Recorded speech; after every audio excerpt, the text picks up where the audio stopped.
What do you think's the dynamic between you and Caleb that is responsible for the shared success? Probably equally competitive, committed to the game, not afraid. I think we've got a good enough relationship now that we're able to be brutally honest with each other. And that means what? Well, occasionally, as a coach, you're worried about a player's confidence or how's he going to take this or that, or a player, sometimes you're worried about telling a coach how you really feel because you're worried, well, maybe he'll think less of me, or I just don't feel like I can have that conversation or be honest. And neither one of them are good in terms of getting the player where you need to get them. And there's very little that we don't talk about. We can be completely upfront and honest with each other. We want to push each other to be better. When we get in there, he's not the guy that, is a Heisman Trophy winner. He's the quarterback that needs to get better, and I'm the coach that needs to coach him better. And that's just kind of always been our mentality. And then I think we're not afraid to take chances and go for everything, right? And coming out here, feeling like we, when we rejoined, of like what we know we can accomplish together. I think we share that, and not scared about that. We're excited, and we want to lead. We want to lead this program there. Heisman?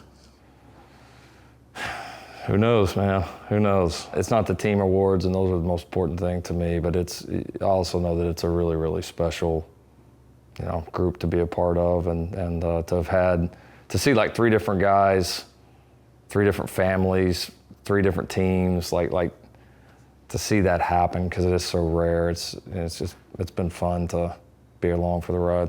I was reading a story when it was Baker Mayfield that you were coaching going back to when he was a walk-on, and you had to tell him he wasn't the right guy to be starter. How do you handle those conversations? Probably Like the walk-on I was.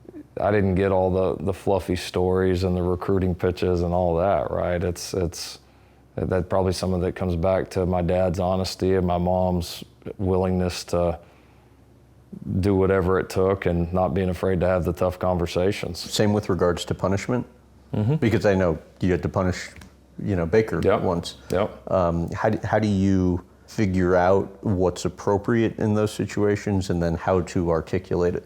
Yeah, I think you got to take what the public and everybody else thinks out of it and just do what you know is right.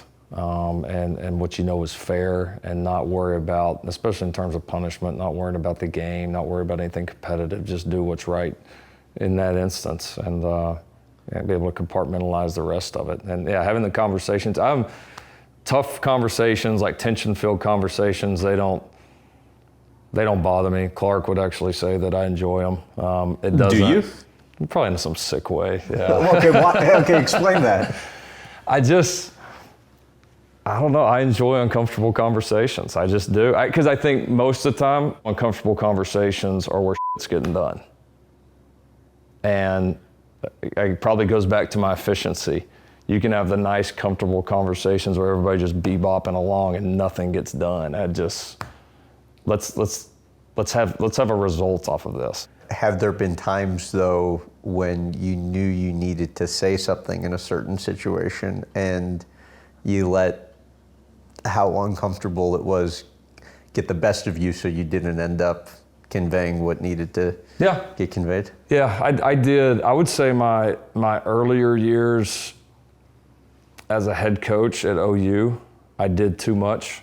You're new, you're kind of figuring this out on the fly. You don't want to overstep your bounds. You can make the mistake too of not being aggressive enough and not being direct enough. And I've definitely become more direct the more I've been in this role. And again, just my mindset is what's the best thing for the program, and whatever it takes to do that, I'm willing to do it.